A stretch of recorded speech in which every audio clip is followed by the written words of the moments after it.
Hello नमस्कार। जय हिंद साथियों, स्वागत है आप सभी का श्री रमा एकेडमी में। साथियों, आज के इस शानदार सेशन में हम लोग योग चिकित्सा पद्धति पर चर्चा करेंगे। पिछले क्लासेस में हम लोगों ने आयुर्वेद चिकित्सा पद्धति को समझा, उसके पहले आयुष को समझा। आयुष जो कि हमारे सिलेबस के अकॉर्डिंग पेपर नंबर 3 का पार्ट बी का यूनिट नंबर 3 में आपको टॉपिक दिया हुआ है।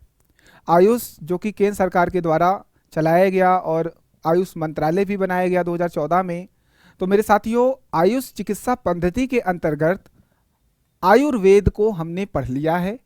Ayurveda, A for Ayurveda, Y जो है वो योग को डिनोट करता है, तो योग को आज हम लोग पढ़ेंगे।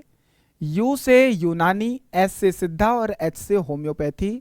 ये 5 प्रकार की चिकित्सा पद्धति आयुष के अंतर्गत आती है। इसके अलावा 2010 में एक और चिकित्सा पद्धति को ऐड किया गया था, सोवा रिगपा चिकित्सा पद्धति को, तो उसे भी हम लोग पढ़ेंगे। तो फिलहाल आज के इस सेशन में योग चिकित्सा पद्धति को समझेंगे। योग चिकित्सा पद्धति मैंने आप लोगों को बताया, समझाया कि चिकित्सा पद्धति के ये सारे के सारे अलग अलग तरीके हैं, जिसमें आयुर्वेद एक बहुत महत्वपूर्ण चिकित्सा पद्धति है जो कि काफ़ी प्राचीन है। प्राचीनतम चिकित्सा पद्धति में सबसे प्राचीनतम मानी जाती है। और योग बहुत महत्वपूर्ण चिकित्सा पद्धति जिस पर आज चर्चा करेंगे। आज के सेशन में योग के अंतर्गत हम लोग पंचकोश और अष्टांग मार्ग पर विशेष रूप से चर्चा करेंगे। इसके अलावा मेरे साथियों, योग दर्शन एक अलग टॉपिक होता है। फिलॉसफी में होता सारा का सारा सब्जेक्ट यही है, बस उसको हम फिलॉसफी के रूप में पढ़ते हैं। एथिक्स वाले सिलेबस में हम उसको पढ़ सकते हैं। तो योग दर्शन अलग है, जिसमें हम लोग विशेष रूप से पढ़ते हैं कि जो हमारी आत्मा है उसको परमात्मा से साक्षात्कार करना, आत्मा परमात्मा का मिलन करवाना और परमानंद की प्राप्ति करना, ये उसका एक टॉपिक है, उसका एक मीनिंग है।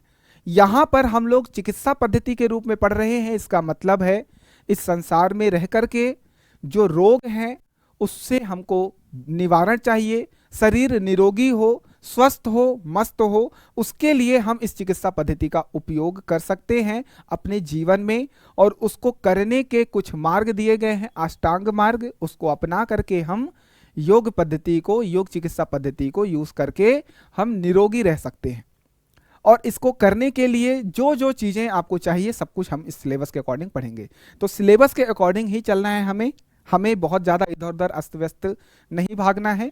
तो सबसे पहले आपसे पूछा जा सकता है कि योग क्या है, योग चिकित्सा पद्धति क्या है। तो 2 मार्कर के हिसाब से सबसे पहले आप शब्दों का अर्थ निकालो कि योग शब्द जो है संस्कृत का एक शब्द है युज। संस्कृत का एक शब्द है युज। उस युज धातु से बना है जिसका अर्थ है जुड़ना या एकजुट होना। जुड़ना या एकजुट होना, ये योग का युज शब्द, युज धातु शब्द से अर्थ निकलता है। तो आप एक शब्द तो ये आप लिख सकते हो, लेकिन अगर और अच्छा आंसर करना है तो आप बताओ कि जो योग दर्शन के जो प्रतिपादक हैं पतंजलि, उनके अनुसार, पतंजलि योग दर्शन के अनुसार आप डेफिनेशन लिख सकते हो। सबसे पहले एक परिभाषा लिखो, सबसे पहले एक श्लोक लिखो। इनके अनुसार योगाश्चित वृत्ति निरोधः, योगाश्चित वृत्ति निरोधः मतलब चित्त की वृत्तियों का निरोध ही योग है। चित्त मतलब आपकी चेतना, आपका मन। आपका जो मन है, जो चेतना है, वही एग्जिस्ट करती है, बाकी सब खत्म हो जाएगा। चेतना ही है जो नश्वर है, कभी खत्म नहीं होगा। आपकी आत्मा एक शरीर को प्राप्त करती है, शरीर खत्म होता है, फिर वो आत्मा दूसरा शरीर प्राप्त करती है। इस तरीके से ये चलता रहता है। और उसी के साथ चेतना भी होती है, जो चेतना आपके अंतर्गत, आपके अंतर्मन में, आपके अंदर होती है और लगातार ये बनी रहती है चेतना। जैसे बोलते हैं ना कि किसी को पुराने जन्म का आभास हो रहा है, पुराने जन्म, जो पुराने जन्म की चीज़ें याद आ रही हैं, वो उसकी चेतना में जागृत रहती है। मतलब आत्मा को सब पता रहता है, बस इस शरीर को कुछ भी नहीं पता है। ठीक है सर। तो चित्त, ये शब्द आपको समझना होगा। चित्त आपकी चित्त की वृत्तियों का निरोध, मतलब चित्त में जो आपके मन में अलग अलग प्रकार की वृत्तियां आ रही हैं, बहुत सारे आपके थॉट्स आ रहे हैं, उनको रोकने की एक प्रोसेस है। अगर आपको इतने सारे थॉट्स आएंगे एक के बाद एक के बाद एक, तो आप एक थॉट पर फोकस होकर के काम नहीं कर पाओगे, कर्म नहीं कर पाओगे। और हमारी जो भगवत गीता है वो कर्म प्रधानता है, कर्म को श्रेष्ठ मानती है। तो आपका जो कर्म है वही डिसाइड करता है कि आपके साथ क्या होने वाला है। बात समझ रहे हो? तो सब कुछ मायने हैं हर एक शब्द के। तो यहां पर चित्त की वृत्तियों का निरोध का मतलब ही है कि जो आपके मन में अलग अलग थॉट्स आ रहे हैं उनको कंट्रोल करो, एक जगह फोकस करो और एक जगह कर्म करते हुए अपने जीवन को साधक बनाओ। बात क्लियर है? और एक जगह फोकस कर करके कर्म में वो रिजल्ट प्राप्त कर सकते हो जो अल्टीमेट रिजल्ट आप सोचते हो, जो आप पाना चाहते हो। ठीक बात। तो अगर हम श्रीमद् भगवत गीता के अनुसार इसकी डेफिनेशन दें तो इसमें क्या लिखा हुआ है? योगः कर्मसु कौशलम, योगः कर्मसु कौशलम। यहां आप देख रहे हो कर्मसु, कर्म को यहां पर ये प्रधानता देता है। तो यहां अर्थात क्या है? कर्मों में कुशलता ही योग है। मतलब जो आप कार्य कर रहे हो, कुशलता पूर्वक कर रहे हो, वो कार्य, वो कर्म ही योग है। तो योग कुछ और नहीं है, आपके कर्म ही कुशलता पूर्वक योग कहलाते हैं। इसको थोड़ा सा मैं समझाता हूं कि कोई काम कर रहे हो, आप मेरा लेक्चर देख रहे हो, लेकिन आपका मन कहीं और है। आपका मन कहीं दिल्ली में है, मुंबई में है, किसी के प्रति सोच रहे हो, किसी को याद कर रहे हो, लेकिन आपका शरीर बैठा हुआ है सामने। आपका शरीर सोच के बैठा है कि मैं ये कर्म कर रहा हूं, लेकिन मन कहीं और है। चित्त में अलग अलग प्रकार की वृत्तियां, उसका निरोध ही योग है। और आपको एक काम में फोकस ना करवाने का जो ये रोग, उसको रोकने का काम योग है। बात क्लियर हो गया कि कर्मों में कुशलता तभी आएगी जब आप फोकस हो करके एक काम को करोगे। तो कर्मों में कुशलता ही योग है श्रीमद् भागवत गीता के अनुसार। तो आपको मैं 3 तरीके से इसकी डेफिनेशन दे दिया। अगर आपको 2 मार्कर में आएगा तो आप इसका श्लोक लिखते हुए इसका अर्थ बता दोगे तो आपको बहुत बेहतर नंबर मिलेगा। बात क्लियर है? तो हमने यहां योग चिकित्सा पद्धति में योग की परिभाषा बता दी कि योग क्या है।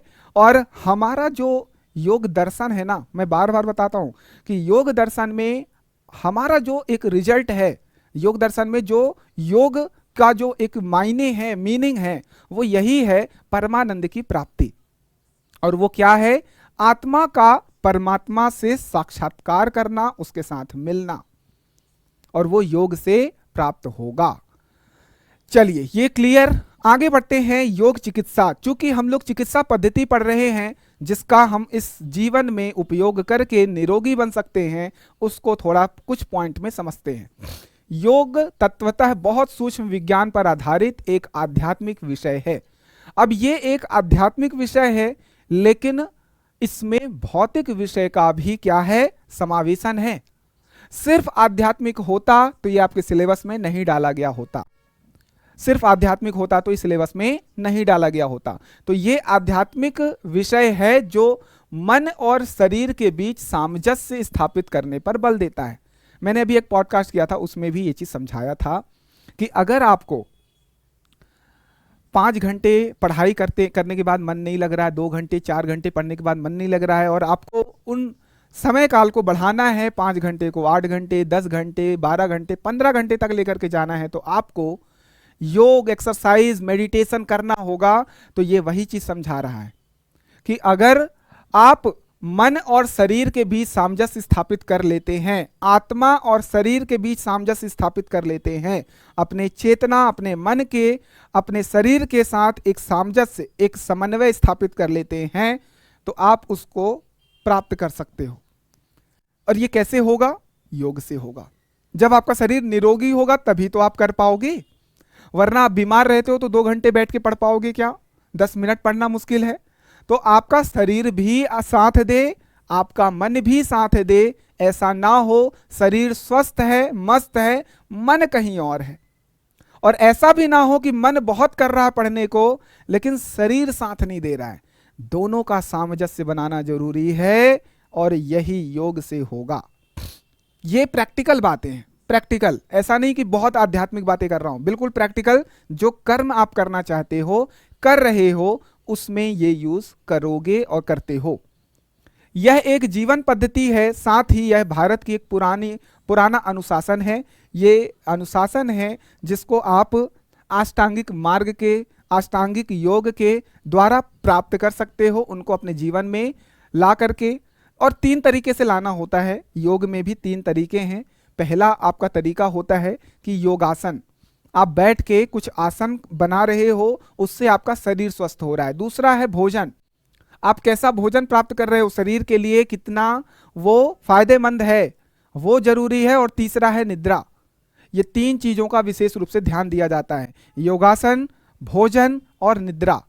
योगासन में कई प्रकार के आसन हैं जिन पर मैं चर्चा नहीं करूंगा, वो आप योग गुरुओं से ही सीखो तो बेहतर है ना। योगासन, हाँ, मुद्राओं पर चर्चा करूंगा, कुछ मुद्राओं के बारे में आपको पढ़ना होगा, सिलेबस में दिया है। मुद्राएं है ना, अलग अलग प्रकार की मुद्राएं हैं, उनको आपको जानना होगा। लेकिन योगासन, भोजन और आपकी निद्रा, इन तीनों का अच्छा समन्वय हो तो आप योग को अपने जीवन में अपना सकते हो और अपना रहे हो अगर ये तीनों को फॉलो कर रहे हो तो।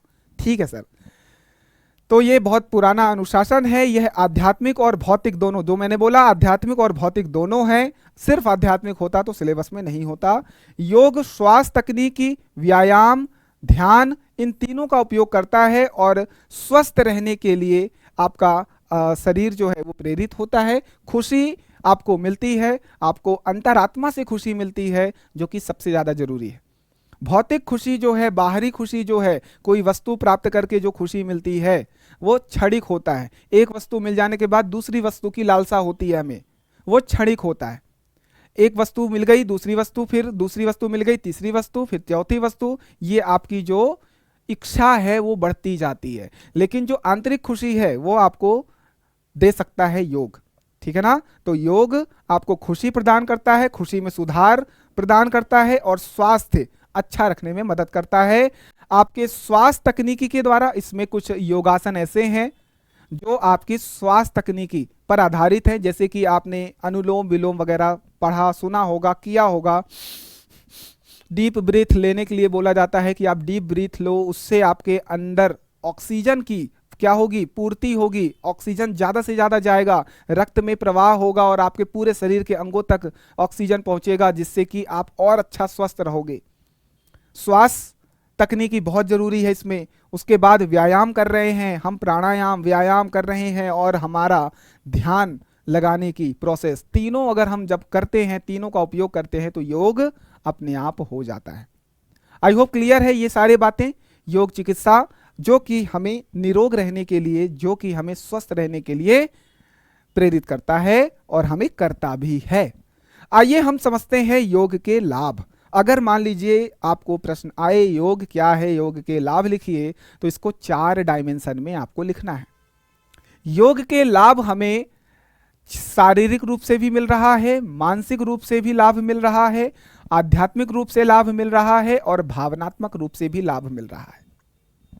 एक एक करके इन लाभों को समझते हैं।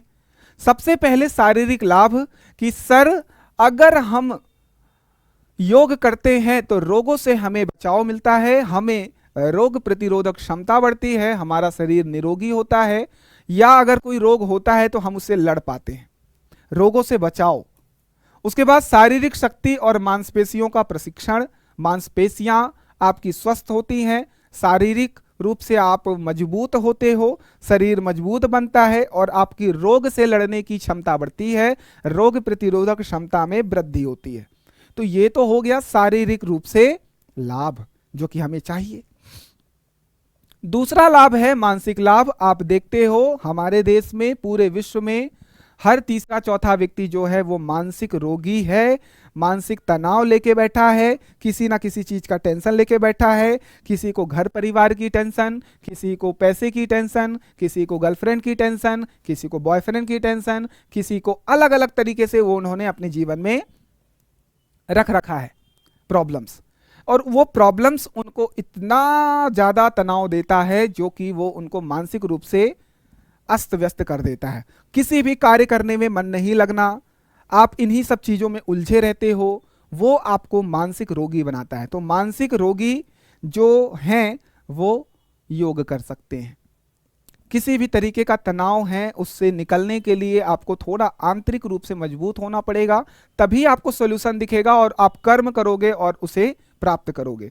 तो देखो, बिना काम किए तो आप सभी प्रॉब्लम से निकलोगे नहीं। आपको ये सब क्या कर रहे हैं, आपको एक ताकत दे रहे हैं, एक शक्ति दे रहे हैं। आप एक भगवान के पास जाते हो तो क्या प्रे करते हो, इतनी शक्ति हमें देना दाता, मन का विश्वास कमजोर होना। मतलब आप अपने मन का विश्वास इतना मजबूत, इतना सुदृढ़ करना चाहते हो कि आपके सभी कर्म में मन लगे, आपको इतनी शक्ति मिले कि जो भी व्यवधान आए उसका सामना करते हुए आप आगे निकल जाओ। यही तो करना है। तो आप जिन भी सिचुएशन से जूझ रहे हो उससे निकलने के लिए आप योग कर सकते हो, मानसिक बीमारियों को दूर कर सकते हो, उससे बच सकते हो। तनाव, जो चिंताएं हैं, जो समस्याएं हैं, उनमें कमी आएगी। खत्म तो नहीं होगा, क्योंकि वो समस्याएं खत्म होंगी तभी वो तनाव खत्म होगा, तो उससे लड़ने की शक्ति मिलेगी। विचारों में जो वृद्धि हो रही है उसमें कमी आएगी और ज्ञान समझने में वृद्धि आएगी। जो बहुत सारे अलग अलग प्रकार के विचार हैं वो एक साथ ना आए, उसके लिए आपको ध्यान लगाना पड़ेगा, आपको योग करना पड़ेगा। ठीक, ज्ञान समझने में वृद्धि मतलब जो भी अच्छी चीजें हैं, सोच समझने की जो सूझबूझ की जो आपके अंदर शक्ति है वो बढ़ेगी। ये हो गया मानसिक लाभ। अब आता है आध्यात्मिक लाभ। आध्यात्म रूप से जुड़ने का मतलब, आध्यात्मिक होने का मतलब होता है आत्मा का परमात्मा से मिलन या आत्मा का परमात्मा से जोड़ना। आप सबसे पहले परमात्मा से जुड़ने से पहले आप अपने खुद के आत्मा से जुड़ो। मतलब जो आपकी अंतरात्मा है, चेतना है, बोलते हो ना कि ये काम मैं इसलिए नहीं करना चाहता हूं क्योंकि मेरी अंतरात्मा गवाह नहीं देगी।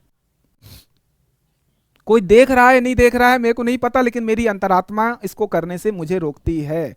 मेरा जमीर मुझे रोकता है। मेरा जमीर इतना कमजोर नहीं कि ये कर्म करूं। ये जो शब्दावलियां आप यूज करते हो ये कुछ और नहीं, ये आपकी आध्यात्मिक बातें हैं। आत्मा से जुड़ने का शानदार तरीका है योग। आपको जिस तरीके से आप अपने शरीर से जुड़े हुए हो, आप तुरंत अपने हाथ को बोलते हो एक गिलास पानी उठाओ, आप ये काम कर लो, वो काम कर लो, मतलब आप अपने शरीर से जुड़े हुए हो। आपका दिमाग जो है वो शरीर का ही पार्ट है, लेकिन जो आपकी आत्मा है जिसके अंदर सारी चेतनाएं हैं उससे आपको जुड़ना होगा। तो आत्मा से जुड़ने का एक शानदार तरीका है और इसको आप ऑब्जर्व कर सकते हो कुछ तरीकों से। जैसे कि मान लो आपने ध्यान में बैठे हो, आंखें बंद करके कुछ इस प्रकार से बैठ गए, आराम से बैठ गए, ध्यान लगा रहे हो, आंखें बिल्कुल बंद हैं। अब आपने सोचा कि आपकी आत्मा आपके शरीर से बाहर निकल गई और वो आत्मा आपके शरीर को देख रही है और आपके पैरों के अंगूठों से, पैरों जो दोनों पैर हैं उसके अंगूठे से आप ऊपर तक देख रहे हो, अपने सिर तक ऑब्जर्व कर रहे हो, हर एक अंग को देख रहे हो और इस तरीके से देखते देखते आप ध्यान में लिप्त हो गए। जब आपका पूरा बाहरी शरीर आप देख चुके हो उसके बाद आप अपने शरीर के अंदर के जो अंग हैं उसे आप देख रहे हो और उसे स्वस्थ रहने की प्रेरणा दे रहे हो। एक बार अपनी आंतों को, अपने हृदय को, अपने अमाशय को, हर एक अंग को आप बोल रहे हो अच्छा आप किडनी कैसे हो, और सबकी फोटोज तो देख रखे हो। इसे हम लोग अभी पंचकोश में पहले कोष में पढ़ेंगे। इस तरीके से ध्यान लगा करके आप अपनी आत्मा से जुड़ सकते हो। आपकी आत्मा से जुड़ने का एक शानदार तरीका है योग। आत्मा को खुलेपन का बढ़ावा आप दे सकते हो आध्यात्मिक रूप से। खुलेपन का मतलब है आपकी जो सूझबूझ है, आपकी अंतरात्मा की जो आवाज है, अंतरात्मा की आवाज, उसको आप ज्यादा से ज्यादा बढ़ावा दे सकते हो। सही गलत का फर्क तो आपको धीरे धीरे समझ में आ ही जाता है, तो जब समझ में आ जाए तो सत्यता की ओर जाना ही अंतरात्मा की आवाज होती है। अगला है भावनात्मक लाभ। आपकी जो भावना है, फीलिंग्स हैं, अब इंसान है तो फीलिंग्स तो होगी, सबके लिए अलग अलग फीलिंग्स होती हैं, किसी के लिए कम, किसी के लिए ज्यादा। आपका आपके माता पिता के प्रति, अपने परिवार के प्रति फीलिंग्स ज्यादा होती है, दूसरों के प्रति कम होती है। परिवार में किसी की मृत्यु होती है, ज्यादा दुख होता है, दूसरी जगह कहीं होता है, न्यूज में सुनते हैं एक्सीडेंट हो गया, उतना उतना फीलिंग नहीं आती है जितना कि घर में किसी को हो गया या किसी परिवार में किसी आसपास में किसी को हो गया कुछ, ओ ऐसा हो गया, और हम आत्मीय रूप से रोने लगते हैं, अंतरात्मा से रोने लगते हैं। ये जो फीलिंग्स है, भावना है, इस पर भी नियंत्रण हम रख सकते हैं योग के द्वारा। मतलब कोई भी चीज को प्राप्त करके बहुत अत्यधिक खुश हो जाना, कोई छोटी सी प्रॉब्लम को देख करके बहुत ही व्याकुल हो जाना, छोटी छोटी बातों में हम बहुत ज्यादा बिखर जाते हैं, व्याकुल हो जाते हैं, इस तरीके की कमजोर भावना से हम ग्रसित होते हैं। इसको हम मजबूत कर सकते हैं योग के द्वारा। तो भावनाओं का नियंत्रण और संतुलन बनाए रखना, ये भावनात्मक लाभ योग से मिलता है। हमको योग करके इस 4 प्रकार के लाभ को प्राप्त कर सकते हैं। 4 डायमेंशन में मैंने लाभ बताए, मेरा ख्याल है आपको समझ में आ गया और मजा भी आ गया, है ना। तो ये बहुत अच्छे चिकित्सा पद्धति हैं, तरीके हैं जिनको आप यूज कर सकते हो अपने दैनिक जीवन में। जो आज का मेन टॉपिक है पंचकोश और अष्टांग मार्ग, योग के अष्टांगिक मार्ग, उनको आइए समझते हैं। सबसे पहले शुरू करते हैं पंचकोश।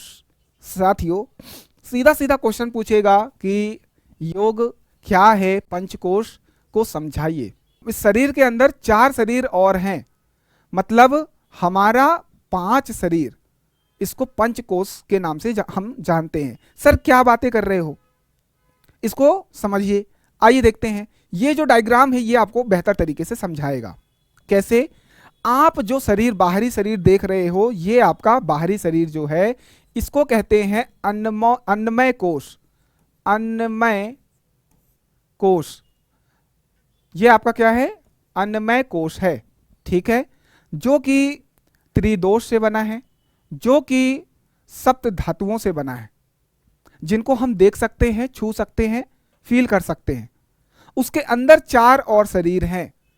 ये योग के अनुसार है, तो आपको ये चीज याद करना होगा।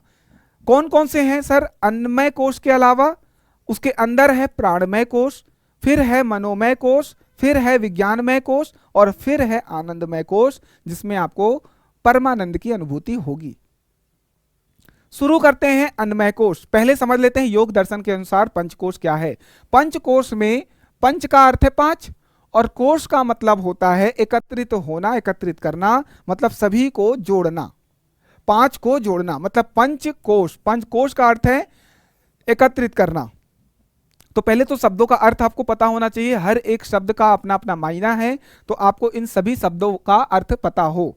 उसके अनुसार शरीर जो दिखाई देता है वह केवल एक शरीर है। इस शरीर के अंदर 4 और शरीर हैं। ये किसके अनुसार? योग दर्शन के अनुसार पंचकोश में जो शरीर दिखाई दे रहा है वह तो एक शरीर है, लेकिन उसके अंदर भी 4 और शरीर हैं, और इन सभी को मिला करके पंचकोश कहा गया है, ये आप बता सकते हो। और जिनके नाम क्या क्या हैं? तो अन्नमय कोश, प्राणमय कोश, मनोमय कोश, विज्ञानमय कोश, आनंदमय कोश, ये कुछ इस प्रकार से आपके अंदर समाहित हैं। सर इसका अपना जो महत्व है वो हमको बताइए। अन्नमय कोश का क्या महत्व है, क्या है इसके अंतर्गत? जो मैंने बताया, अन्नमय कोश जो कि आपके त्रिदोष, जो मैंने बताया था पिछले क्लास के अनुसार, वात दोष, पित्त दोष, कफ दोष, ये आपके शरीर में विद्यमान होती है। आपका शरीर निरोगी है, रोगी है, इसका बहुत फर्क पड़ता है। इन तीनों दोषों का संतुलित अवस्था में विद्यमान होना जरूरी है आपके शरीर में। चाहे वात, कफ, पित्त, तीनों का संतुलन अवस्था में होना जरूरी है, क्योंकि तीनों के अपने अपने मायने हैं। कोई भी कम या ज्यादा होगा तो आपका शरीर जो है वो रोगी होगा। तो आपका शरीर वात, कफ और पित्त से बना है। इसके अलावा आपका शरीर जो है वो सप्त धातुओं से बना है, जिसमें आपका रस है, रक्त, मांस, मेद, अस्थि, मज्जा और शुक्र, ये 7 धातुएं हैं जो आपके शरीर में समाहित हैं। और इन सभी को आप छू सकते हो, महसूस कर सकते हो। इन्हीं को एक साथ मिला करके जो आपका शरीर बना है उसी को अन्नमय कोश कहते हैं। उसी को हम अन्नमय कोश कहते हैं। तो हमारे पंच कोश में जो पहला कोश है वो आपका बाहरी कोश है, बाहर का जो शरीर है जो कि त्रिदोष से मिलकर के बना है, जो कि सप्त धातुओं से मिलकर के बना है।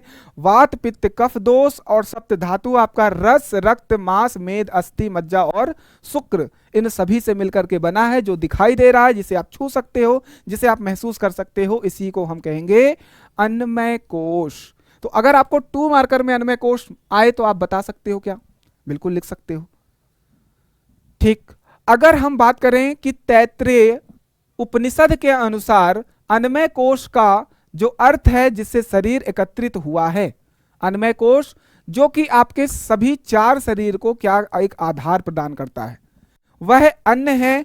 अन्नमय कोश अन्य सभी कोशों को आधार प्रदान करता है। इस कोश को स्वस्थ बनाने के लिए योगासन, जो मैंने 3 चीजें बताई थी, अन्नमय कोश को ही स्वस्थ बनाना है, इसके लिए योगासन, भोजन और निद्रा पर विशेष ध्यान रखना होता है।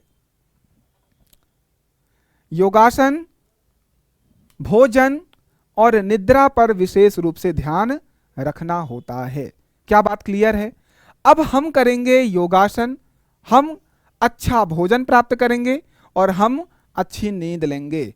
आइए इसके मायने समझते हैं योगासन के।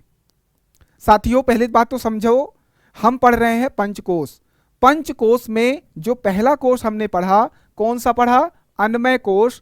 उसको हमने पढ़ा कि वो बना है त्रिदोष और सप्त धातुओं से, और इसी को निरोगी रखने के लिए हमको ये चाहिए क्या?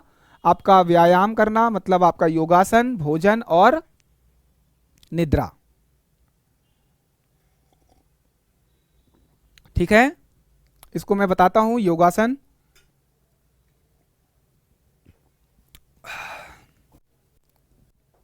चलिए, योग आसन मतलब योग के कुछ आसन हैं जिसे आप डेली 30 मिनट तक करोगे। अब योगासन को मैं नहीं सिखाऊंगा, ये आप योग गुरुओं से ही सीखो तो बेहतर है।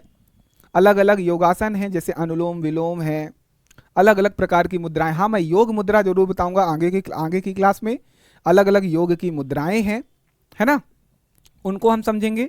लेकिन योगासन जो है आपको प्रतिदिन 30 मिनट करना है, ताकि ये जो अन्नमय कोश है, ये आपके सप्त धातु और त्रिदोष ये संतुलित रहें, स्वस्थ रहें।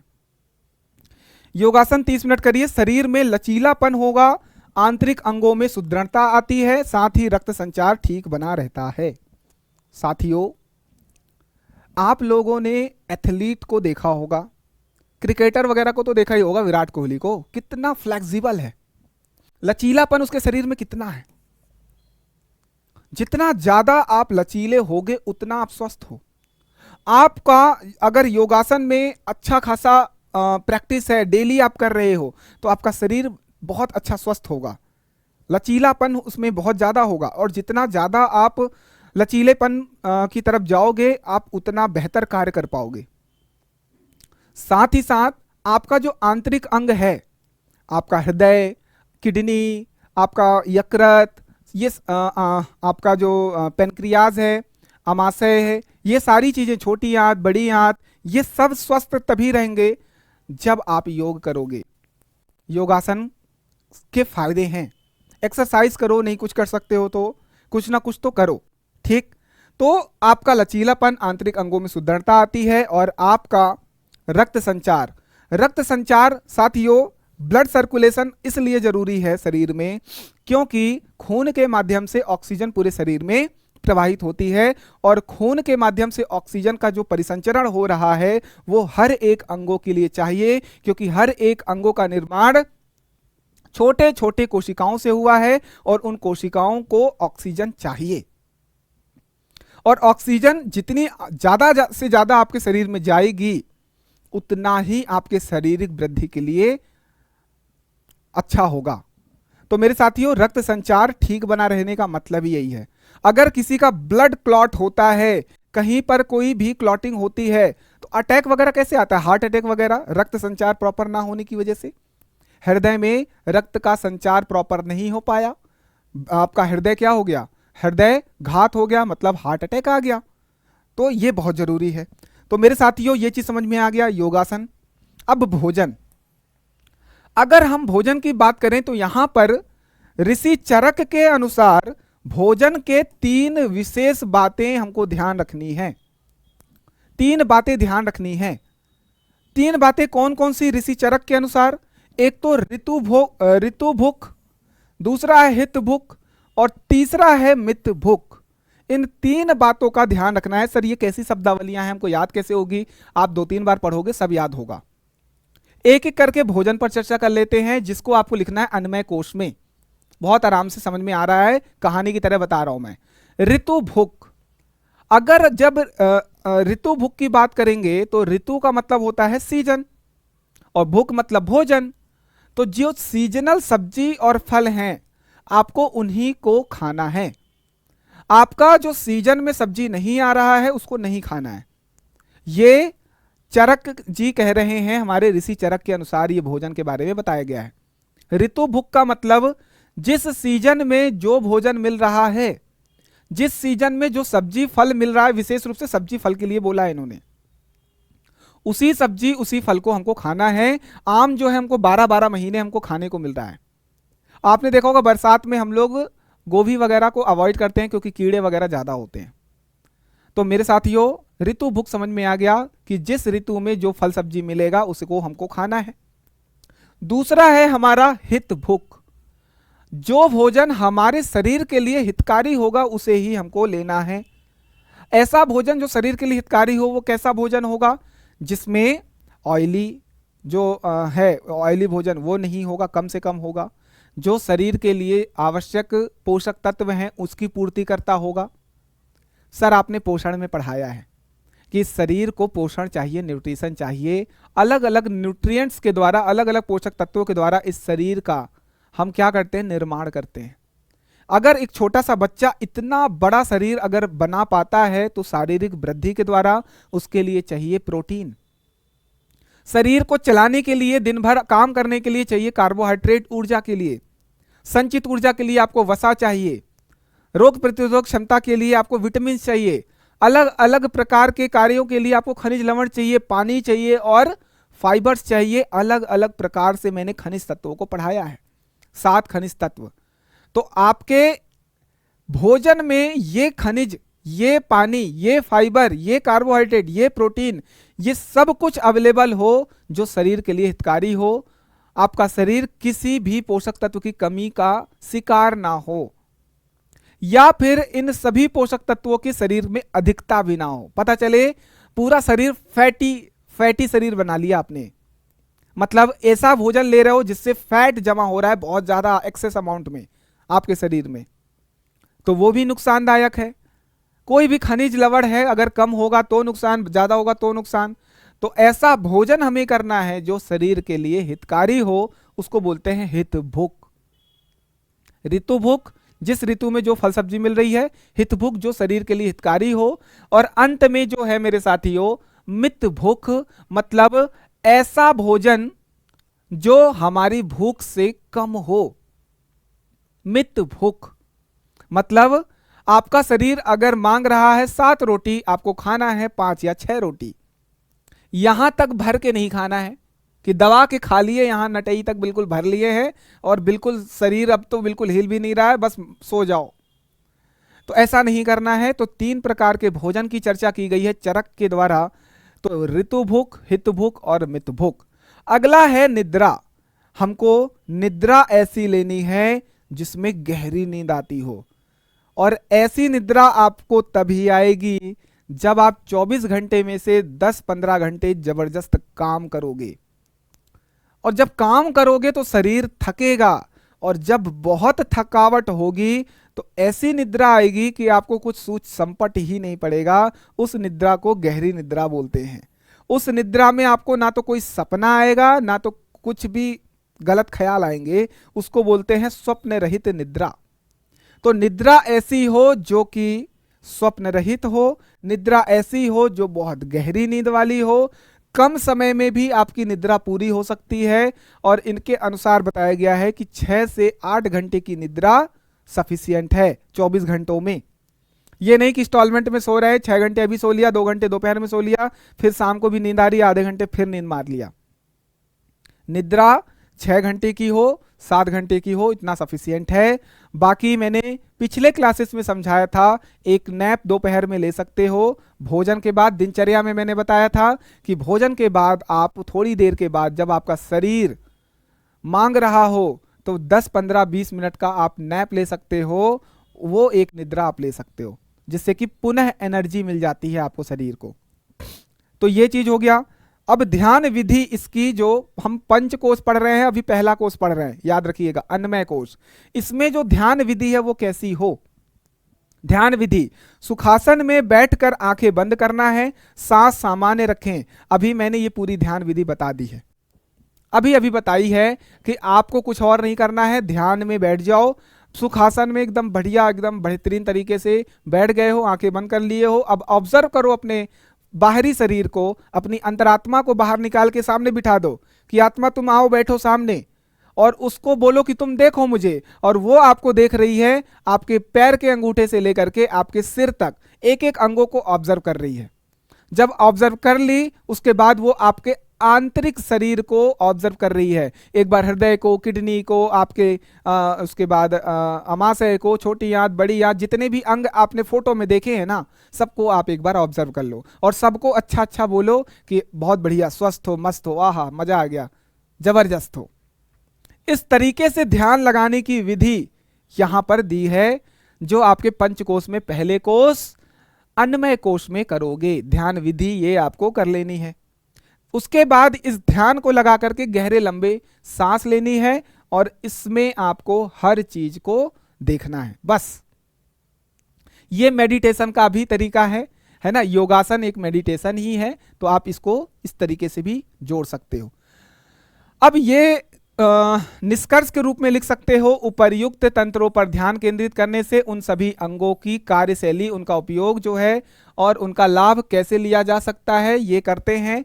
मतलब आप क्या कर रहे हो, अपने शरीर को बाहर से देख रहे हो, अपने शरीर के अंदर आंतरिक अंगों को देख रहे हो, उनके लिए अच्छा अच्छा बोल रहे हो, उनके अच्छे कार्य के लिए अच्छा अच्छा प्रेरणा दे रहे हो। ये करना ही एक ध्यान का विधि है। ये हमने कर लिया। अन्नमय कोश कंप्लीट, अच्छी प्रकार से अन्नमय कोश से परिचित हो जाते हो। मतलब आप अपने बाहरी शरीर से, 5 शरीर में बाहरी शरीर से आपने परिचय प्राप्त कर लिया इस ध्यान विधि से। क्या बात बढ़िया समझ में आया? ओके, आइए 5 शरीर में से दूसरे शरीर में चलते हैं, प्राणमय कोश। अब इसमें नाम ही जुड़ा है प्राण। अन्नमय कोश बाहर वाला, जिसमें त्रिदोष है और सप्त धातुएं हैं। Okay sir. प्राणमय कोश ऐसा कोश जिसमें प्राण समाहित है। मैंने बोला ना, प्राण ही है जो आपको अलग बनाता है। आपका प्राण गया, ये शरीर को या तो दफन कर दिया जाएगा या तो जला दिया जाएगा, कोई काम का नहीं है। ये शरीर जो भी है वो आपकी प्राण है, वो आपके आत्मा है। तो प्राणमय कोश को अब हम लोग समझेंगे, शरीर का दूसरा हिस्सा, जिसका अर्थ है, प्राणमय कोश का अर्थ है, यहां से देखो, वह भाग जो प्राण से बना है, वह भाग जो प्राण, ये थोड़ा सा उल्टा पुल्टा हो गया,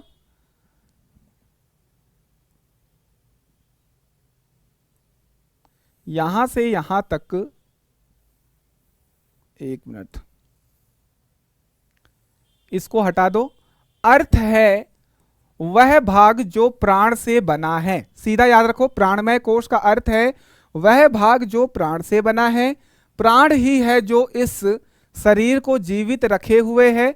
हम जो श्वास लेते हैं, यहां पर हम जो श्वास लेते हैं, उसी के माध्यम से प्राण शरीर का शक्ति हमारे शरीर के भीतर कार्य करती है। समझिएगा, प्राणमय कोश का अर्थ है वह भाग शरीर का जो प्राण से बना है, प्राण से बना है। और प्राण जो है वो आपकी जो श्वास लेने की जो क्षमता है, शक्ति है, वो श्वास लेना अगर बंद कर दिए तो मतलब प्राण खत्म। तो श्वास लेने से इसका जुड़ाव है। तो हम जो श्वास लेते हैं उसी के माध्यम से प्राण शरीर का शक्ति हमारे शरीर के भीतर कार्य करती है। जो श्वास ले रहे हैं उसी के द्वारा हमारा प्राण शरीर कार्य कर रहा है। बहुत बढ़िया तरीके से समझना, प्राण शक्ति क्या है, हमारा श्वास लेने की जो क्षमता है, और उसके द्वारा जो शक्ति मिल रही है श्वास लेने की क्षमता से, जो हमारे प्राण मय कोश को जो शक्ति मिल रही है उसको प्राण शक्ति बोलते हैं। तो हम लोग बोलते हैं ना हमारे प्राण निकल गए, प्राण शक्ति, ये जो शब्दावलियां हैं ये आपके प्राणमय कोश का हिस्सा है। प्राणमय कोश वह कोश जो प्राण से बना है, प्राण ही है जो इस शरीर को जीवित रखे हुए है, और हम जो श्वास लेते हैं उसी के माध्यम से प्राण शरीर का शक्ति हमारे शरीर के भीतर कार्य करती है, प्राण शक्ति जो कार्य कर रही है भीतर हमारे। ठीक बात, ओके। और ये जो प्राण है मुख्य रूप से 5 प्रकार के हैं, इनका नाम आपको याद रखना है, इनका नाम आपको याद रखना है। पहला है आपका व्यान, दूसरा है समान, तीसरा है अपान, चौथा है उदान, पांचवा है प्राण। ठीक है, तो इन पांचों को याद कर लो एक एक करके। व्यान मतलब संपूर्ण शरीर, प्राण शक्ति, प्राण शरीर, प्राणमय कोश, इसको समझेंगे। प्राणमय कोश में आपका 5 प्रकार का प्राण है। पहला है व्यान, संपूर्ण शरीर, समान, हृदय व नाभि के मध्य, जो आपका हृदय है और जो नाभि है इसके बीच में आपका व्यान आता है, समान आता है, और उसके बाद अपान आता है, नाभि और मणिपुर चक्र जो कहलाता है, उसके बाद उदान आता है, विशुद्ध चक्र, और लास्ट में जो हृदय अनाहत चक्र है वो प्राण कहलाता है। तो इनको बस नाम से याद रखो कि प्राण 5 प्रकार के हैं, मुख्यतः 5 प्रकार के हैं। इनके नाम सीधा सीधा व्यान, समान, अपान, उदान और प्राण। ठीक है सर। प्राणमय कोश को संतुलित तथा स्वस्थ बनाने के लिए प्राणायाम और ध्यान का अभ्यास प्रतिदिन 15 से 30 मिनट करना चाहिए। अब मेरे साथियों वापस से हम लोग आ गए किस पे? प्राणायाम। इसके पहले हमने क्या किया था? योगासन, भोजन और निद्रा। यहां पर हम लोग क्या करने वाले हैं? यहां पर हम लोग 15 से 30 मिनट ध्यान लगाएंगे, हम प्राणायाम करेंगे। और ध्यान की विधि क्या है इसकी? उसकी ध्यान की विधि हमने देख ली थी कि पूरे बाहरी शरीर को देखो, उसके बाद अंदर के शरीर को देखो, इससे आप अपने प्रथम कोश को प्राप्त कर लेते हो, समझ लेते हो, उसको आप अच्छे से ऑब्जर्व कर लेते हो। अब हम लोग प्राणमय कोश को समझेंगे। ध्यान विधि क्या होगी? सुखासन में बैठकर एक एक करके 5 प्राण के स्थान पर ध्यान केंद्रित करना है। जो 5 प्राण मैंने बताया वो हर एक प्राण की ओर आपको ध्यान केंद्रित करना है। मतलब पहले आपने पूरे शरीर को देखा, उसके बाद अंदर के शरीर के अंगों को देखा, उसके बाद 5 प्राण के जो प्रकार हैं उन सभी 5 प्राण के प्रकारों को ध्यान केंद्रित करके देखना है। व्यान, समान, अपान और उदान प्राण, इन 5 पर ध्यान केंद्रित करना है, तब आपका ये ध्यान विधि कंप्लीट होगा। वाह सर, बात क्लियर। आगे देखते हैं मनोमय कोश। प्राणमय कोश खत्म, मनोमय कोश। इस कोश में अहंकार तथा 5 इंद्रियों को रखा गया है। सर पहले वाले कोश में हमने शरीर को देख लिया, त्रिदोष से बने हैं, सप्त धातुओं से बने हैं, बाहर का शरीर, उसके बाद अंदर का शरीर प्राणमय कोश, उसके बाद आपका मनोमय कोश जो कि 5 इंद्रियों को और आपके अहंकार को रखा गया है। अब आपको इन 5 इंद्रियों पर ध्यान लगाना है। 5 इंद्रियां कौन कौन सी? एक आपका 5 सेंसेस जिसके द्वारा आप इस विश्व को, इस पूरे ब्रह्मांड को महसूस कर पाते हो, वो 5 इंद्रियां आपका क्या क्या है? एक तो जिससे स्पर्श कर रहे हो, त्वचा, एक जिससे आप पूरे ब्रह्मांड को देख पा रहे हो, आपकी आंखें, एक जिससे स्वाद लेते हो, जीभ, एक जिससे सुनते हो, कान, और एक जो सूंघ करके पता कर सकते हो कि कौन सी वस्तु है क्या नहीं है, वो नाक।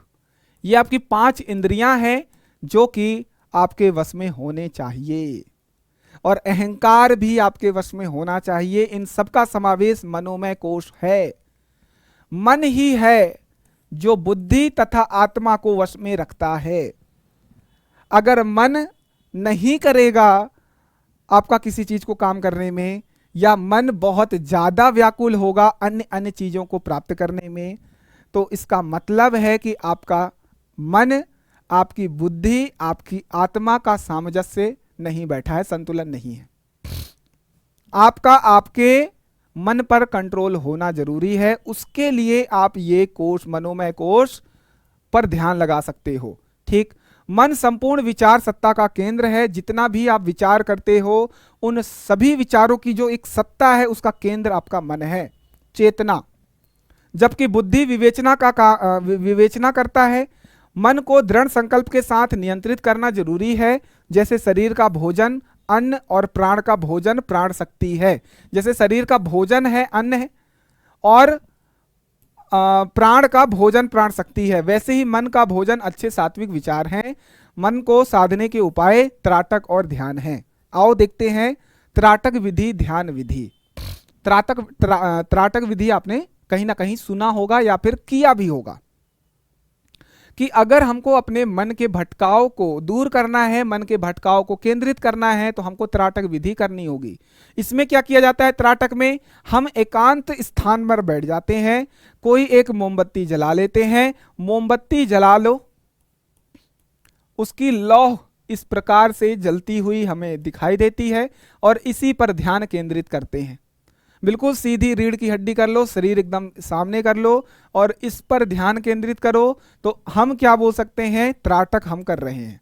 तो त्राटक में दो विधियां हैं। एक तो आप क्या करोगे, एकांत स्थान में रीढ़ की हड्डी को सीधा करके बैठोगे, आंखों के समानांतर लगभग 5 से 8 फुट की दूरी पर आप 1 इंच का काले रंग का गोला दीवार में बनाओ और उस पर बिना पलक झपकाए आंखों से पानी आने तक ध्यान केंद्रित करो। मतलब आप एक गोला बनाओ आपकी किसी दीवार पर और उस दीवार के इस गोले पर इतना ध्यान लगा करके देखो कि आपकी आंखों से आंसू निकलने लगे, तब तक आपकी पलक नहीं झपकनी चाहिए।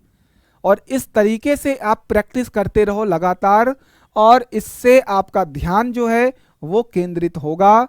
काले कलर का ही बनाना है, ये चीज विशेष रूप से बताया गया है। तो त्राटक विधि में ये पहली विधि है। दूसरी विधि है मोमबत्ती वाली। सामने जमीन पर एक मोमबत्ती या दिया रखें, उसकी लौ को तब तक लगातार देखें जब तक कि आंखों से पानी ना निकलने लगे।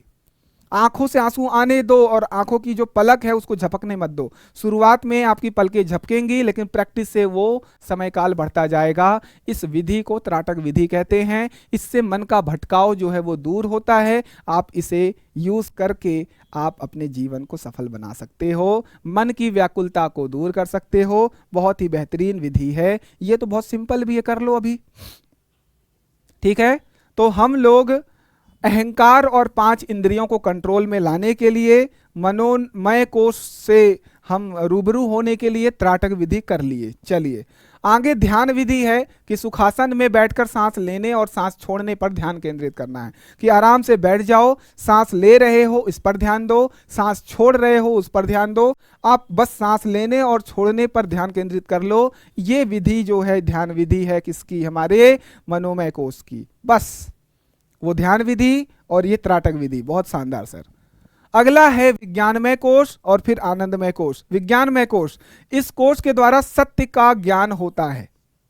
हमने सबसे पहले बाहरी कोश में बाहर के शरीर, आंतरिक के शरीर को देख लिया। उसके बाद हमने अपनी प्राण को देख लिया। उसके बाद हमने मन के भटकाव को, इंद्रियों को कंट्रोल में कर लिया। उसके बाद अब विज्ञानमय कोश पर आ गए जिसमें सत्य की खोज। आपने एक चीज सुना होगा, आध्यात्मिक जो लोग होते हैं उनके मुंह से एक चीज आपने सुना होगा कि सत्य की खोज में निकले हैं।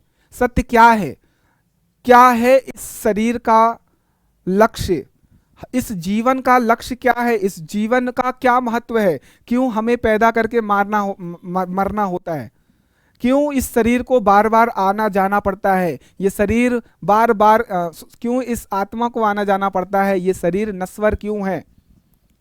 हमारा कोई उद्देश्य है क्या यहाँ पर जन्म लेने का? इस तरीके के न जाने जो बहुत सारे सवाल हैं वो आते हैं और ये उन्हीं को आएगा जिनके अंदर विवेक होगा, जिनके अंदर बुद्धि होगी, जिनके अंदर इनको सोचने समझने की क्षमता होगी। बाकी तो जानवर भी यहाँ पर पैदा होते हैं, अपना जीवन यापन करते हैं, मर जाते हैं और निकल लेते हैं। बात समझ रहे हो? तो सत्य का ज्ञान, सत्य की खोज इस वाले कोश में हमको करना होता है, विज्ञानमय कोश में। और व्यक्ति माया और भ्रम के जाल से विमुक्त होता है। और इस कोश का संतुलन करने के लिए ध्यान विधि का उपयोग करना होता है, जो कि पिछले विधियों में देखा हमने। ध्यान विधि हमको बहुत जरूरी है। बैठ के ध्यान लगा रहे हैं, मतलब मेडिटेशन, ध्यान लगाना मेडिटेशन। बहुत बढ़िया सर। अगला है आनंदमय कोश। ये आपका मुख्य लक्ष्य है। सबसे अंदर वाली आपका शरीर, पांचवा शरीर, इसमें आपको शुद्ध सात्विक और अन्य चारों कोषों का स्वामी है ये जो पांचवा शरीर है। और कोष चेतना का वह स्तर है जिसमें व्यक्ति को वास्तविक स्वरूप की अनुभूति होती है।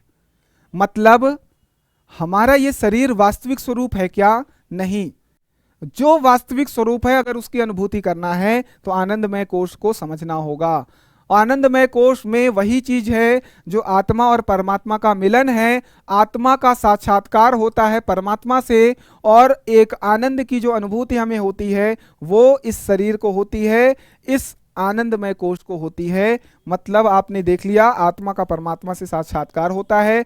आत्म साक्षात्कार तथा ईश्वर साक्षात्कार तभी संभव है जब आत्मा से अन्य चारों कोषों को बांधकर अपने कल्याण में प्रयोग करें। ये तभी पॉसिबल है, आप पहले अपनी आत्मा से जुड़ो, उसके बाद आपकी आत्मा आप परमात्मा से जुड़ेगी, और उसके लिए आपको बाकी के जो चार कोष हैं उस चारों कोषों को बांधना होगा और अपने कल्याण में प्रयोग करना होगा, तभी ये हो पाएगा और आनंदमय आपको अनुभूति होगी, आनंदमय कोष में ये चीज होगा। तो हमने योग में पंचकोश को समझ लिया। योग में पंचकोश में हमने 5 शरीर को देखा, अन्नमय कोश बाहर वाला, प्राणमय कोश उसके अंदर, मनोमय कोश उसके अंदर, विज्ञानमय कोश उसके अंदर, और सबसे अंदर आपका आनंदमय कोश जो सब चारों शरीर का स्वामी है। बहुत शानदार। तो इस तरीके से ये पूरा का पूरा टॉपिक कंप्लीट होता है। आगे बढ़ते हैं हम लोग अष्टांग योग की ओर। अष्टांग योग, अब ये अष्टांगिक मार्ग बनाया गया है। जो मैंने अभी तक बताया है वो सब कुछ इसमें इस्तेमाल होगा, तो इसमें ज़्यादा टाइम नहीं लगेगा। अष्टांगिक मार्ग बहुत आसान है, आपको सिर्फ 8 मार्गों को, 8 ये आपके योग के विधियों को याद करना है।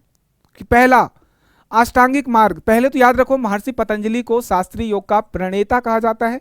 शास्त्रीय योग का प्रणेता या योग दर्शन का क्या बोलते हैं, प्रतिपादक माने जाते हैं हमारे पतंजलि, महर्षि पतंजलि। तो अष्टांग योग इनके द्वारा दिया गया। किसी भी मानव के संपूर्ण विकास के लिए महर्षि पतंजलि ने अष्टांग योग सिद्धांत का प्रतिपादन किया। किसी भी व्यक्ति के लिए उनके संपूर्ण विकास के लिए जो प्रतिपादन किया गया वो आपका अष्टांग योग के द्वारा प्रतिपादित किया गया। जो मैंने अभी बताया, जीवन का जो अंतिम उद्देश्य होता है परमानंद की प्राप्ति, अभी मैंने जो बताया था, जो आप अंतिम कोष से प्राप्त करते हो आनंदमय कोष में, इसमें जो मैंने बताया परमानंद की प्राप्ति, उस प्राप्ति को ही अंतिम उद्देश्य बताया गया है पतंजलि के द्वारा, और उसकी प्राप्ति हमको मिलेगी कर्म करके, अष्टांगिक मार्ग पर चल के। और ये अष्टांगिक मार्ग क्या है? यम, नियम, आसन, प्राणायाम, प्रत्याहार, धारणा, ध्यान और समाधि। याद कर लीजिए लाइन से, यम, नियम, आसन, प्राणायाम, प्रत्याहार, धारणा, ध्यान और समाधि। जहां पर आपका जो पहला आपका अष्टांगिक मार्ग है यम, इसके अंदर आपके कुछ आचार संहिता आचरण आते हैं। यम के अंदर आपके कुछ आचार संहिता आचरण आते हैं, नैतिक आचरण आते हैं। वो कौन कौन से हैं? आपने कहीं ना कहीं पढ़ा होगा, सत्य, अहिंसा, अस्तेय, अपरिग्रह, ये शब्द सुना होगा कि हमें हमेशा सत्य बोलना चाहिए, हमेशा अहिंसा का जीवन अपनाना चाहिए, मतलब हिंसा नहीं करना चाहिए, जानवरों पर अत्याचार नहीं करना चाहिए, दूसरे इंसानों पर अत्याचार नहीं करना चाहिए, मारा काटी नहीं करना चाहिए, इसको बोलते हैं अहिंसा। सत्य बोलो, अहिंसा का मार्ग चुनो।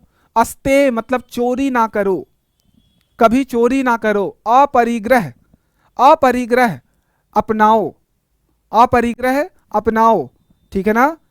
और 5वां आता है आपका ब्रह्मचर्य। ब्रह्मचर्य, इन 5 को अपना करके ही आप यम को प्राप्त कर सकते हो। यम वाले यम नहीं, यह अष्टांगिक मार्ग का यम है। नैतिक आचरण मतलब अपने जीवन में कुछ आचरण आपको अपनाने होंगे, जिसमें आपका क्या क्या आ रहा है? 5 प्रकार के यम होते हैं, अहिंसा, सत्य, अस्तेय, अपरिग्रह और ब्रह्मचर्य। बात क्लियर है क्या?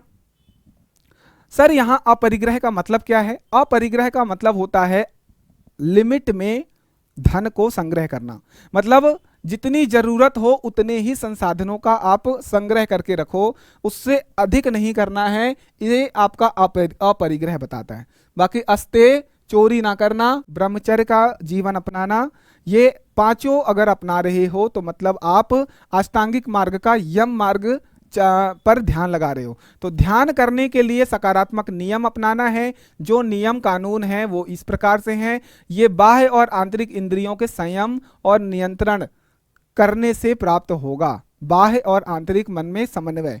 ठीक सर। अगला है नियम। दूसरा क्या है? नियम, शारीरिक पालन और आंतरिक अभ्यास, मतलब जो हमने नैतिक आचरण बनाए हैं उसको लगातार जीवन में प्रैक्टिस करते चलना है, उसका शारीरिक पालन और आंतरिक अभ्यास करना है, और ध्यान करने के लिए ये निषेध नियम है। ठीक, ये चीज करेंगे। आसन क्या है? आसन शारीरिक मुद्राएं, जो आगे हम लोग पढ़ेंगे कि योग की क्या क्या मुद्राएं हैं, उन सभी मुद्राओं को हम लोग ध्यान लगाएंगे। उनकी गतिविधियां, अर्थात शरीर को एक विशेष मुद्रा में रखना ही आसन होता है, एक मुद्रा में बैठ जाना ही आसन कहलाता है। वो कोई भी योगासन हो सकता है। और इसके लिए आप क्या करोगे? साधना के लिए शरीर स्वस्थ होना आवश्यक है। आपका यौगिक साधना के लिए शरीर स्वस्थ होना चाहिए। अगर आपको तेज बुखार है तो आप ये नहीं कर पाओगे, ठीक है ना।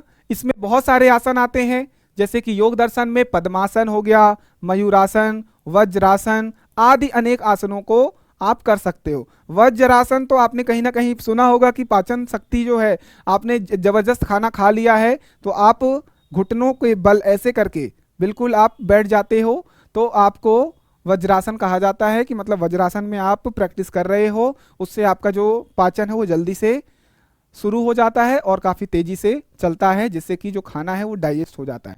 अगला है प्राणायाम। बाकी के भी आसन जो हैं वो किसी योग गुरु से आप सीख लीजिएगा या यूट्यूब पर डाल करके सीख लीजिएगा। अब वो आपको अपने जीवन में अपनाना है। बाकी आपको क्लास में सिर्फ ये पढ़ाया जा रहा है कि लिखना क्या है ना। नहीं तो पता चले अब आप कि सर कैसे करते हैं, आप मयूरासन करके बताओ, तो यहाँ पर अब मयूर बन के थोड़ी मैं अब आपको आसन बताऊंगा। चलिए, प्राणायाम। चौथा है प्राणायाम। आसन हो गया उचित मुद्रा, प्राणायाम हो गया उचित श्वास व्यायाम। अब हमने अलग अलग मुद्राओं में ध्यान लगाना शुरू किया, उसको हमने आसन बोल दिया। अब एक मुद्रा ऐसी आती है जिसमें हम श्वास पर ध्यान लगा रहे हैं। जो श्वास हम ले रहे हैं, छोड़ रहे हैं, श्वास की जो मुद्राएं हैं, श्वास का जो व्यायाम है सांस से संबंधित, उसी को प्राणायाम कहते हैं। प्राणायाम विशेष रूप से योग का एक अंग है जिसमें हम सांसों पर ध्यान लगा रहे हैं, सांसों को खींच रहे हैं, छोड़ रहे हैं, उसको प्राणायाम कहते हैं। तो प्राणायाम में कुछ क्या है? सांस लेने और छोड़ने की तकनीक, अर्थात श्वास की क्रिया पर नियंत्रण ही प्राणायाम है। सांस चलते रहने से मन चंचल और अशांत बना रहता है, इस स्थिति में योग का पालन नहीं हो सकता, इसलिए अपनी सांसों पर काबू रखना पड़ता है, ठीक है ना। ठीक, इसमें श्वास क्रिया को 3 प्रकार से नियंत्रित किया जा सकता है, पूरक, कुंभक और रेचक। ये आपको अलग से याद रख लेना, प्राणायाम में पूरक, कुंभक और रेचक। अगला है प्रत्याहार। प्रत्याहार बाहरी विकर्षणों से इंद्रियों की वापसी। जो बाहर का डिस्ट्रैक्शन है उससे आप अपनी 5 इंद्रियों को क्या कर सकते हो? कंट्रोल कर सकते हो। मतलब रसगुल्ला सामने रखा हुआ है, उठा के खाने का मन हो रहा है, लेकिन आपने कंट्रोल कर लिया, अपने इंद्री को काबू करके वापस ले आए, वो आपका क्या है? बाहरी विकर्षणों से इंद्रियों की वापसी, प्रत्याहार। अगला है धारणा, मानसिक एकाग्रता और मन को एकाग्र करना। फिर ध्यान, ध्यान और को एक बिंदु, जैसे मैंने बोला था त्राटक विधि है ना, कोई भी विधि अपना रहे हो, ध्यान, ध्यान लगाना, मेडिटेशन। और समाधि अंतिम अवस्था होती है जिसमें आपका एकता की स्थिति होती है। एकता की स्थिति प्राप्त करने के लिए सभी मानसिक गतिविधियों का समापन, मतलब आपके जितने चित्त में, आपके मन में जो भी विचार है या विकार है, सबका समाप्त हो जाना। ऐसा स्थिति में आ जाना कि आप बिल्कुल मर गए हो। 3-3, 4-4, 5-5 दिन आप बिल्कुल ऐसा लग रहा है कि आप मर गए हो, लेकिन मरे नहीं हो, आप ध्यान में हो। उसके बाद 1 महीने के बाद उठते हो और आपका शरीर बिल्कुल जागृत अवस्था में, उसको समाधि बोलते हैं। कुछ विशेष रूप से समाधि प्राप्त करने वाले व्यक्ति हैं हमारे भारतवर्ष में, तो लेते हैं बहुत सारे व्यक्ति समाधि, और ध्यान लगाते लगाते कई लोग 4-4 दिन 2-2 दिन हो जाता है, उनको पता भी नहीं चलता है, 1-1 महीना हो जाता है, पता नहीं चलता है। पहले जो वैदिक काल था उसमें तो हमने देखा है कि वो वर्षों तक ध्यान लगाते हैं। गौतम बुद्ध जो हैं वर्षों तक ध्यान लगा करके ही अपने आप को सिद्ध बनाए थे। वो इन्हीं विधियों को उपयोग करके ये सब किए हैं। तो आप भी गौतम बुद्ध बन सकते हो, बस आपको मोह माया से त्याग करके ध्यान लगाना पड़ेगा, योग अपनाना होगा। तो ये सारे के सारे अष्टांग मार्ग थे, जिसमें आपका प्रत्याहार जो है वो मन को नियंत्रित करने की विधि है। इंद्रियों को बाह्य विषयों से हटा करके प्रत्याहार करवाता है, इंद्रियों का स्वभाव अपने विषय की ओर दौड़ाता है, और इंद्रियों का संयम करता है, इंद्रियों पर कंट्रोल करता है। धारणा जो है और ध्यान जो है, इसमें थोड़ा थोड़ा बस अंतर है धारणा और ध्यान में। ध्यान मतलब आपने एक बिंदु पर, एक दशा में आत्मा को एक वस्तु का ज्ञान होता है और उसी पर पूरा ध्यान केंद्रित कर दिया, सिर्फ एक पॉइंट पर, एक वस्तु पर। और यहां पर जो धारणा है वो भीतर की ओर देखना है, किसी स्थान विशेष पर चित्त को स्थिर करना ही धारणा है। तो दोनों का लगभग मीनिंग सेम है, लेकिन यहां पर सिर्फ एक वस्तु का ज्ञान हो रहा है आत्मा को, और उस पर पूरा ध्यान लगा दिया, अन्य वस्तुओं का पूरा विचार मन से खत्म कर देता है, ये ध्यान है। और अंतिम आता है समाधि लेना। योग की साधना का लक्ष्य होता है जिसमें आपका शरीर, आपका जो हृदय वगैरह है सब बंद हो जाते हैं और आप ध्यान की ऐसी मुद्रा में चले जाते हो, ऐसा लगता है कि आपने समाधि ले ली। तो ये अष्टांगिक मार्ग हैं जिसे आप प्राप्त करके योग को सिद्ध कर सकते हो, अपने जीवन में सफल कर सकते हो। आप सिर्फ इतना करो, यहां तक पहुंचने की आवश्यकता नहीं है, इतना करो कि आप स्वस्थ रहो। उसके लिए आप ध्यान लगा सकते हो, त्राटक विधि यूज कर सकते हो, अपना भोजन अपना शुद्ध कर सकते हो, नींद निद्रा के लिए खूब अच्छा काम करो जम करके, और जिससे कि गहरी नींद आए, और प्राणायाम करो, व्यायाम करो। बस थोड़ा थोड़ा इतना करते रहोगे तो आपका शरीर स्वस्थ रहेगा, मस्त रहेगा, जबरदस्त रहेगा, और आप लोग प्यार बनाए रखे रहते हो। बाकी क्लास यहीं पर ख़त्म होती है ना।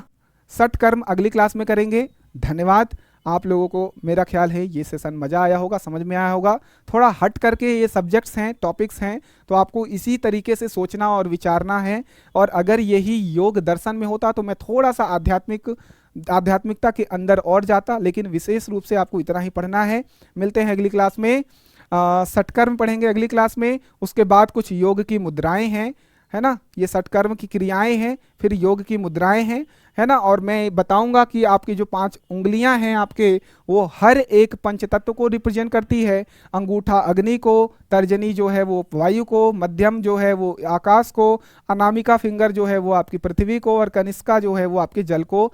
5 पंचतत्व जो हैं वो आपके फिंगर को रिप्रेजेंट करते हैं। और इसी से आपका जो वात कफ पित्त दोष है वो भी आपका जुड़ा हुआ है आपके पंच तत्वों से। वो सारी चीज़ें मैंने पिछले क्लास में बताई। इस तरीके से आपको पढ़ना है कि आपको समझ विकसित हो, मजा आए। तो मिलते हैं अगली क्लास में, तब तक आप लोग स्वस्थ रहिए, मस्त रहिए, जबरदस्त रहिए, प्यार बनाए रखिए। धन्यवाद।